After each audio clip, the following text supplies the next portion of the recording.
शिव महापुराण वायव्य संहिता। श्री शिवाय नमस्ते। श्री गणेशाय नमः। ऋषियों के प्रश्न का उत्तर देते हुए वायुदेव के द्वारा शिव के स्वतंत्र एवं सर्वानुग्राहक स्वरूप का प्रतिपादन। तदंतर ऋषियों ने कई कारण दिखाकर पूछा, वायुदेव, यदि शिव सदा शांत स्वभाव से रहकर ही सब पर अनुग्रह करते हैं तो सबकी अभिलाषाओं को एक साथ ही पूर्ण क्यों नहीं कर देते? जो सब कुछ करने में समर्थ होगा वह सबको एक साथ ही बंधन मुक्त क्यों नहीं कर सकेगा? यदि कहें अनादि काल से चले आने वाले सबके विचित्र कर्म अलग अलग हैं, अतः सबको एक समान फल नहीं मिल सकता, तो यह ठीक नहीं है, क्योंकि कर्मों की विचित्रता भी यहाँ नियामक नहीं हो सकती, कारण कि वे कर्म भी ईश्वर के कराने से ही होते हैं। इस विषय में बहुत कहने से क्या लाभ? उपयुक्त रूप से विभिन्न युक्तियों द्वारा फैलाई गई नास्तिकता जिस प्रकार से शीघ्र ही निवृत्त हो जाए वैसा उपदेश दीजिए। वायु देवता ने कहा, ब्राह्मणों, आप लोगों ने युक्तियों से प्रेरित होकर जो संशय उपस्थित किया है वह उचित ही है, क्योंकि किसी बात को जानने की इच्छा अथवा तत्व ज्ञान के लिए उठाया गया प्रश्न साधु बुद्धि वाले पुरुषों में नास्तिकता का उत्पादन नहीं कर सकता। मैं इस विषय में ऐसा प्रमाण प्रस्तुत करूंगा जो सत्पुरुषों के मोह को दूर करने वाला है। असत पुरुषों को जो अन्यथा भाव होता है उसमें प्रभु शिव की कृपा का अभाव ही कारण है। परिपूर्ण परमात्मा शिव के परम अनुग्रह के बिना कुछ भी कर्तव्य नहीं है, ऐसा निश्चय किया गया है। परानुग्रह कर्म में स्वभाव ही पर्यांत पूर्णतः समर्थ है, अन्यथा निस्वभाव पुरुष किसी पर भी अनुग्रह नहीं कर सकता। पशु और पाश रूप सारा जगत ही पर कहा गया है, वह अनुग्रह का पात्र है। पर को अनुग्रहित करने के लिए पति की आज्ञा का समन्वय आवश्यक है। पति आज्ञा देने वाला है, वही सदा सब पर अनुग्रह करता है। उस अनुग्रह के लिए ही आज्ञा रूप अर्थ को स्वीकार करने पर शिव परतंत्र कैसे कहे जा सकते हैं? अनुग्राहक की अपेक्षा न रखकर कोई भी अनुग्रह सिद्ध नहीं हो सकता। अतः स्वतंत्र शब्द के अर्थ की अपेक्षा न रखना ही अनुग्रह का लक्षण है। जो अनुग्राहु का है वह परतंत्र माना जाता है, क्योंकि पति के अनुग्रह के बिना उसे भोग और मोक्ष की प्राप्ति नहीं होती। जो मूर्त्यात्मा है वे भी अनुग्रह के पात्र हैं, क्योंकि उनसे भी शिव की आज्ञा की निवृत्त नहीं होती। वे भी शिव की आज्ञा से बाहर नहीं हैं। यहाँ कोई ऐसी वस्तु नहीं है जो शिव की आज्ञा के अधीन न हो।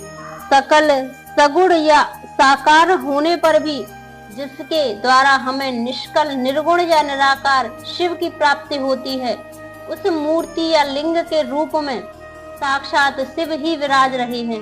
वह शिव की मूर्ति है। यह बात तो उपचार से कही जाती है, जो साक्षात निष्कल तथा परम कारण रूप शिव हैं। वे किसी के द्वारा भी साकार अनुभाव से उपलक्षित नहीं होते, ऐसी बात नहीं है। यहाँ प्रमाण गम्य होना उनके स्वभाव का उपपादक नहीं है।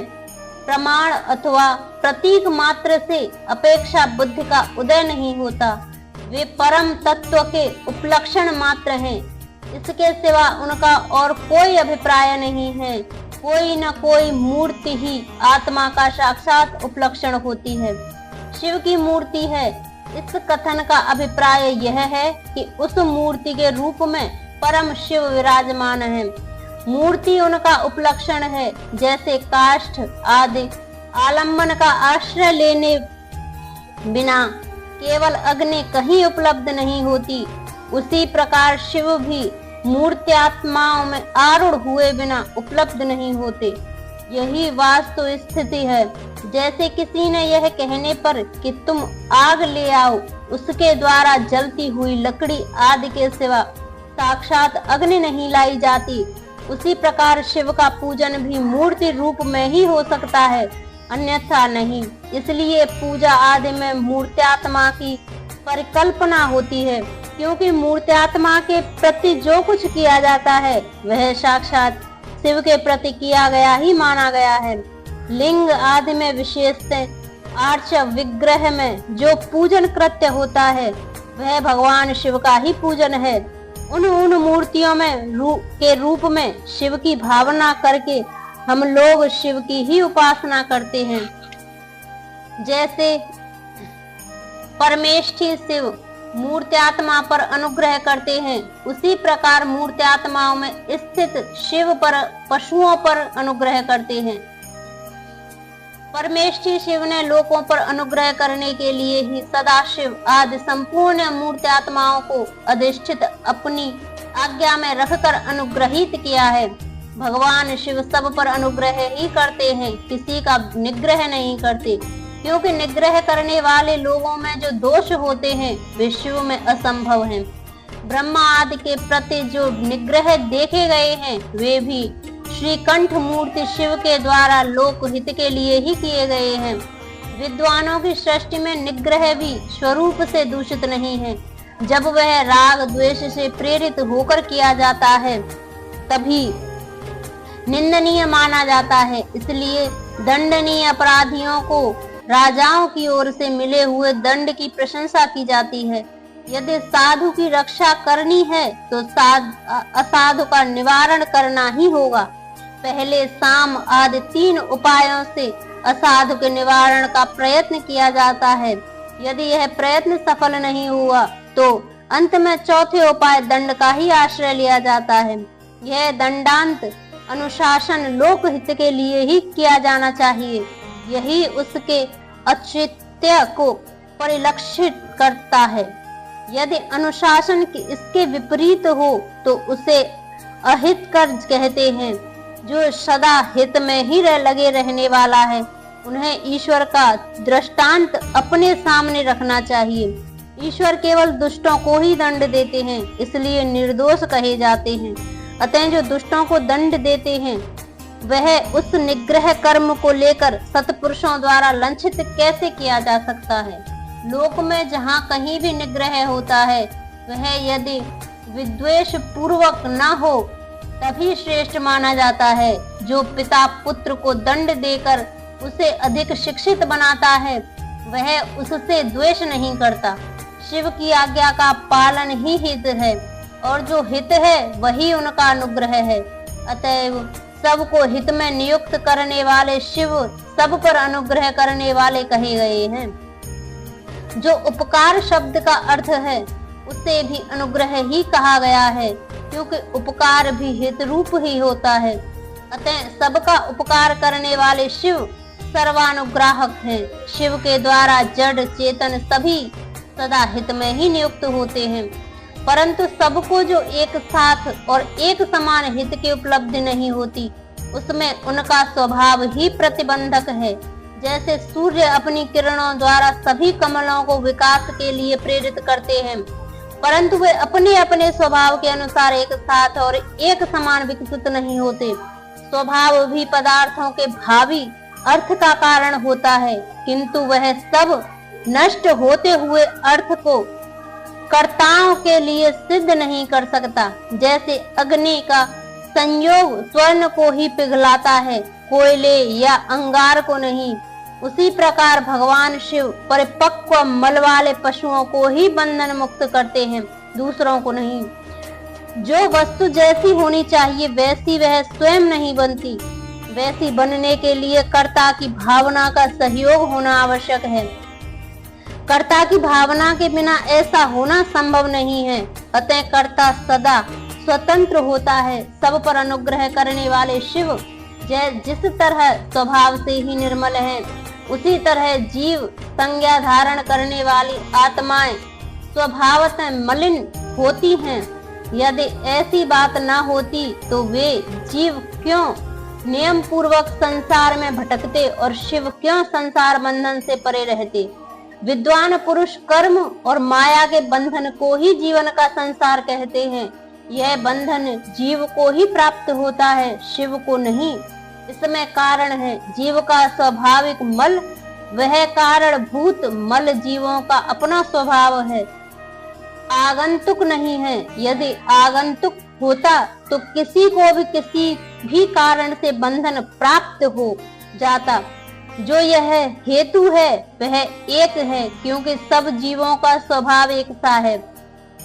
यद्यपि सब में एक सा आत्म भाव है, तो भी मल के परिपाक और अपरिपाक के कारण कुछ जीव बद्ध हैं और कुछ बंधन से मुक्त हैं। बद्ध जीवों में भी कुछ लोग लय और भोग के अधिकार के अनुसार उत्कृष्ट और निकृष्ट होकर ज्ञान और ऐश्वर्य आदि की विषमता को प्राप्त होते हैं, अर्थात कुछ लोग अधिक ज्ञान और ऐश्वर्य से युक्त होते हैं तथा कुछ लोग कम कोई मूर्त्यात्मा होते हैं और कुछ साक्षात शिव के समीप विचरने वाले होते हैं। मूर्त्यात्माओं में कोई तो शिव स्वरूप हो, छहों अध्वाओं के ऊपर स्थित होते हैं, कोई अध्वाओं के मध्य मार्ग में महेश्वर होकर रहते हैं और कोई निम्न भाग में रुद्र रूप से स्थित होते हैं। शिव के समीपवर्ती स्वरूप में भी माया से परे होने के कारण उत्कृष्ट, मध्यम और निकृष्ट के भेद से 3 श्रेणियां होती हैं। वहाँ निम्न स्थान में आत्मा की स्थिति हो है, मध्यम स्थान में अंतरात्मा की स्थिति है और जो सबसे उत्कृष्ट श्रेणी का स्थान है उसमें परमात्मा की स्थिति है। ये ही क्रमशः ब्रह्मा, विष्णु और महेश्वर कहलाते हैं। कोई वसु जीव परमात्मा पद का आश्रय लेने वाले होते हैं, कोई अंतरात्मा पद पर, आत्म पद पर प्रतिष्ठित होते हैं। भगवान शिव तो अनायास ही समस्त पशुओं को बंधन से मुक्त करने में समर्थ हैं, फिर वे उन्हें बंधन में डाले क्यों रखते, दुख देते हैं। यहाँ ऐसा विचार या संदेह नहीं रखना चाहिए, क्योंकि सारा संसार दुख रूप है। ऐसा विचार वानों का निश्चित सिद्धांत है। जो स्वभावतः दुख में है वह दुख रहित कैसे हो सकता है, स्वभाव में उलट फेर नहीं हो सकता। वैद्य की दवा से रोग अरोग नहीं होता, वह रोग पीड़ित मनुष्य का अपनी दवा से सुख पूर्वक उद्धार कर देता है। इसी प्रकार जो स्वभावतः मलिन और स्वभाव से ही दुखी है, उन पशुओं को अपनी आज्ञा रूपी औषधि देकर शिव दुख से छुड़ा देते हैं। रोग होने में वैद्य कारण नहीं है, परंतु संसार की उत्पत्ति में शिव कारण है। अतः रोग और वैद्य के दृष्टांत में शिव और संसार के दृष्टांत में समानता नहीं है, इसलिए इसके द्वारा शिव पर दोषारोपण नहीं किया जा सकता। जब दुख स्वभाव सिद्ध है तब शिव उसके कारण कैसे हो सकते हैं। जीवों में तो स्वाभाविक मल है, वही उन्हें संसार के चक्र में डालता है। संसार का कारण भूत जो मल अचेतन माया आदि है, वह शिव का सानिध्य प्राप्त किए बिना स्वयं चेष्टाशील नहीं हो सकता। जैसे चुंबक मणि लोहे का सानिध्य पाकर ही उपारक होता है, लोहे को खींचना है, उसी प्रकार शिव भी जड़ माया आदि का सानिध्य पाकर ही उसके उपकारक होते हैं, उसे चेष्ट बनाते हैं। उसके विद्यमान सानिध्य को अकारण हटाया नहीं जा सकता। अतः जगत के लिए जो सदा अज्ञात है वे शिव ही इसके अधिष्ठाता है। शिव के बिना यहाँ कोई भी प्रवृत्ति चेष्टाशील नहीं होता, उनकी आज्ञा के बिना एक पत्ता भी नहीं हिलता। उनसे प्रेरित होकर ही यहाँ सारा जगत विभिन्न प्रकार की चेष्टाएं करता है, तथापि वे शिव कभी मोहित नहीं होते। उनकी आज्ञा रूपणी जो शक्ति है वही सबका नियंत्रण करती हैं।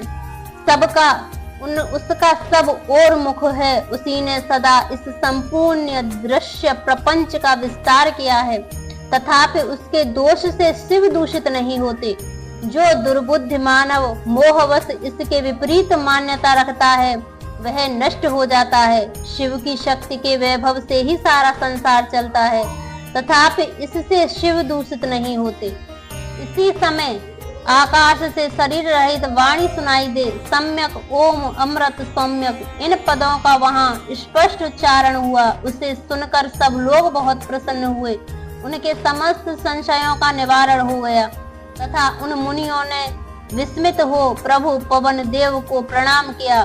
इस प्रकार उन मुनियों को संदेह रहित करके भी वायुदेव ने यह नहीं माना कि उन्हें पूर्ण ज्ञान हो गया, इनका ज्ञान अभी प्रतिष्ठित नहीं हुआ है, ऐसा समझकर वे इस प्रकार बोले। वायु देवता ने कहा, मुनियों, आरोक्ष और अपरोक्ष के भेद से ज्ञान दो प्रकार का माना गया है। परोक्ष ज्ञान के दो प्रकार अस्थिर कहा जाता है और अपरोक्ष ज्ञान सुस्थिर। युक्तिपूर्ण उपदेश से जो ज्ञान होता है उसे विद्वान पुरुष परोक्ष कहते हैं, वही श्रेष्ठ अनुष्ठान से अपरोक्ष हो जाता है। अपरोक्ष ज्ञान के बिना मोक्ष नहीं मिलता, ऐसा निश्चय करके तुम लोग आलस्य रहित हो श्रेष्ठ अनुष्ठान की सिद्धि के लिए प्रयत्न करो।